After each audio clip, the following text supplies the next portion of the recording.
Always remember that God doesn't heal through pride. He heals through humility. The title message for today is simply, when the backup plan doesn't work.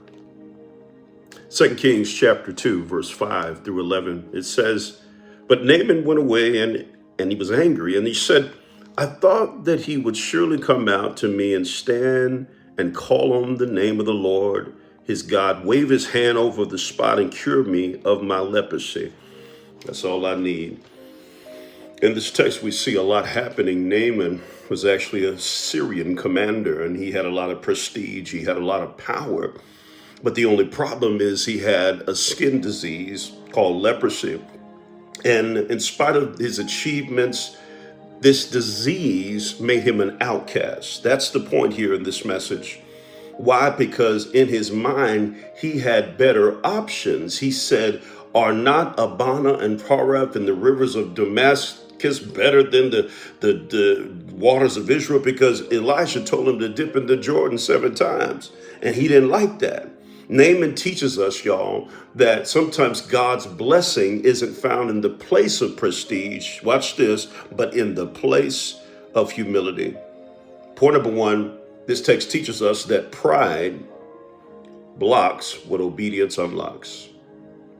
Naaman almost missed his miracle because he was too proud to dip in dirty water, because the Jordan back in those days was considered dirty water. James chapter 4 and 6 says, God resists the proud, but he gives grace to the humble. Sometimes God will ask you to do something uncomfortable to unlock something unimaginable.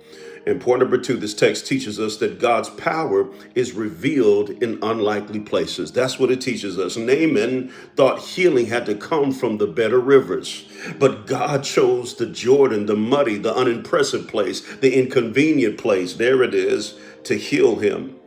Don't miss the supernatural looking for the spectacular. That's the point that point number 2 teaches us. And lastly, point number 3, breakthrough requires full obedience, not partial effort. Naaman had to dip in his Jordan 7 times, not 6. Complete obedience brought complete healing.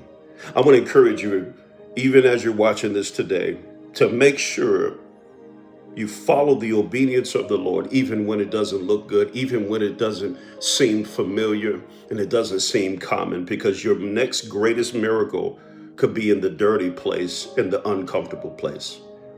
I hope this message touched your soul. I'll see you tomorrow on Pastor I Need a Word. God bless you.